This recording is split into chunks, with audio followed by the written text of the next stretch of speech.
Yo mga idol, kumusta? Ayan, bali pauwi na kami mga idol. Punta na kami ng bayan. At sa araw na to mga idol, ito yung huling araw ko na naman dito sa bukid, sa Mialim. Kasi yun na nga, bibiyahin na naman tayo mga idol para magtrabaho tayo. At abot na naman ng isang taon bago tayo makapagbakasyon ulit dito sa Pinas. Ayan. So sa lahat ng mga nakatutok at sumusubaybay sa aking mga vlog, maraming salamat po. Shoutout sa inyong lahat, sa mga subscribers, followers, silent viewers, supporter, maraming salamat po. At sa mga walang sawang tumantangkilik at sumisilip sa aking mga vlog. Ayan. So sana nakapagbigay ako ng entertainment sa inyo habang ako'y nandito sa bukid, nakapagbakasyon. Yan. So update, kakakatila lang ng ulan mga idol. Kanina ang lakas ng ulan. Ayan. Ngayon lumabas uli yung haring araw at medyo mabasa-basa pa yung yung daanan mga idol. Ayan So dyan sa ilog na yun mga idol, dyan pala tayo namingwit sa mga nakatutok sa journey ko sa pamimingwit. Namingwit ako dyan, nakahuli ako ng isda dyan mga idol. At tingnan yung alsada mga idol, bato-bato. Yan, bato-bato. Mali last year, sa mga nakatutok din last year sa aking vlog, ito yung rinagasa ng tubig nung bagyo yun may December. Stranded kami dito Pasko at Pasko, New Year, bagyo ang sumasalubong sa amin. So Paskong Pasko, December 24, that time binaha yung lugar na ito. Yun. So ngayon wala nang tubig kasi yung tubig doon mga idol, nukayan uli yung doon, yung dating ilog, tapos doon pinadaan yung tubig uli. So ngayon ito na yung itsura ng dating farmland. Nakikita nyo dyan mga idol, sagingan, kahoyan, niyugan.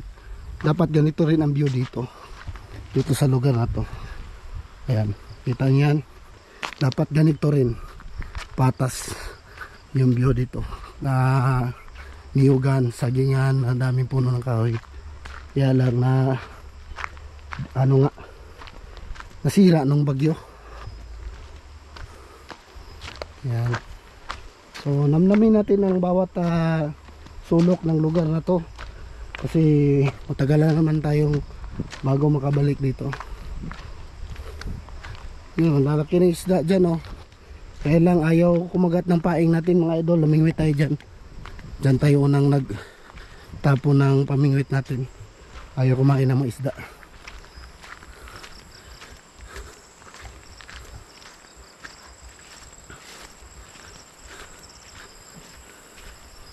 Yan.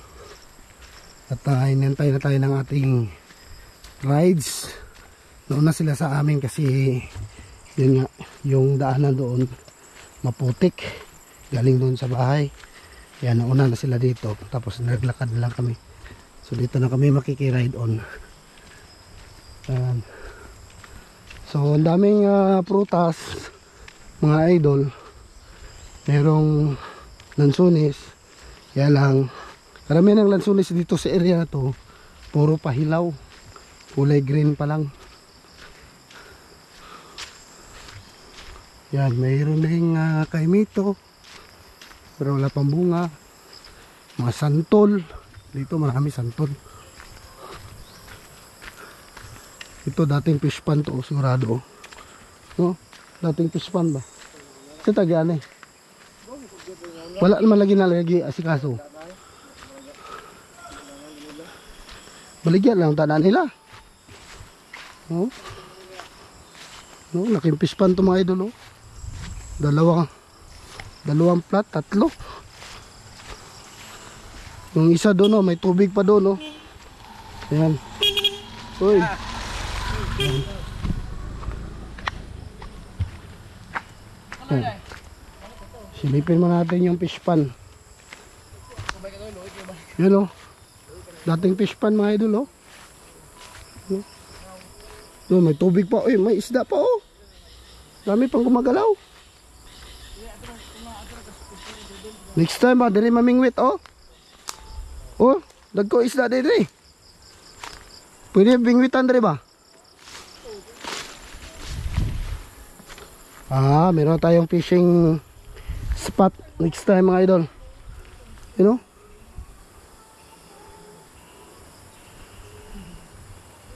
Ayun, oh. Dami, oh. Isda pa. Pwede. Ayan. So, ayan, mga idol. May target tayo. Bali, next bakasyon natin. Tirahin natin to. Dito tayo mamingwit. Ayan. So, pero magtanong tayo kung sino yung may-ari nitong lupa na to. Mamaya baka magalit, no? Binibingwit natin yung mga isda dito sa lumang fish pond. Ayan. At saka nakikita ko, mga idol, madami-dami pang isda talaga. Ayan, for sure yan. Sa next bakasyon ko, balikan ko to dito, mga idol. Ayan, at medyo matagal pa nga yun, pero at least mayroon na tayong target na pagbingwitan. Kaya pwede may mingwit pala diyo. Daga isda. Problema lang ang kuhan, tag-iya na. Kinsa tag-iya. Okay, so let's go na. Ayan. Bibiyahin na tayo, mga idol.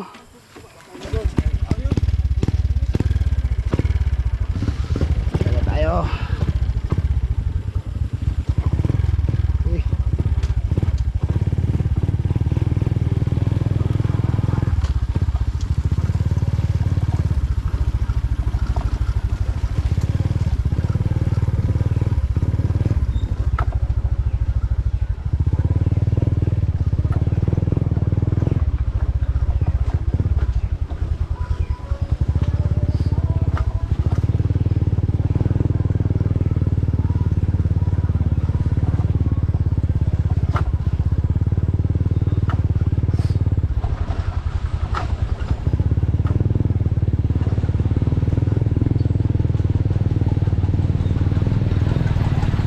Yung mga bahayan, mga idol natin na dunod ng baha. Yan. Bahay na yan, oh.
Oh, sige, tamat. May pinadala lang bako, mga idol. Gulayan natin doon.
daanan mga idol. Dito medyo rough road, at po rough road, semento. Makauwi na tayo ng bahay mga